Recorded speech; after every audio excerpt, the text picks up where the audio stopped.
Si par exemple aujourd'hui, il y a une pirogue qui se trouve au port de Boudodi qui va partir demain à 5 heures du matin, direction Espagne. Qu'est-ce que vous allez faire? Qu'est-ce que vous allez faire? Marietou? Si c'était moi, Oui? je vais partir. Pour quelques bonnes raisons. D'abord, dans les profondeurs de ce pays, le Sénégal, dans certaines familles, il n'y a pas à manger suffisamment. De l'eau potable, ce sont des méga problèmes.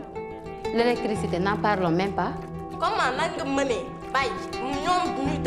frontières en même temps, nous ressources. Ici, l'État a tout le pouvoir. Et nous ne sommes pas l'État, nous sommes seulement des téléspectateurs.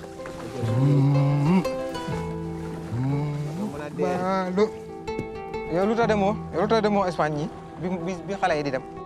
ban liggéey su ma egg boobu ni ma toll nii su ma jàng ba si kanam ma xool ban liggéey ma arrangé.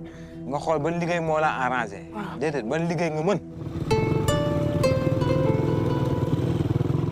dama bëggoon nga expliquer ma noo def bu egg fi nga nekk nii quoi Italie quoi yoon bi moom métti na trop sa métti na waaw mais paiement bi fay bi naka la noo leen di fay ba nga egg foofu quoi. Vous êtes conscient des risques que vous pouvez rencontrer dans la mer. Vous êtes conscient des risques que vous pouvez rencontrer partout où vous allez illégalement.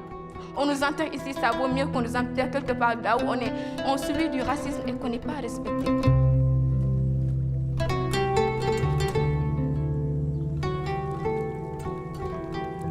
jàng boo demee bu dee investir nga nekk naa tamit du lu yomb ci yéen nit woo la ne la damay tukki waaye du tukki ba xamante ne aéroport ngeen may gunge waaye port ba laa jëm jël gaal dem.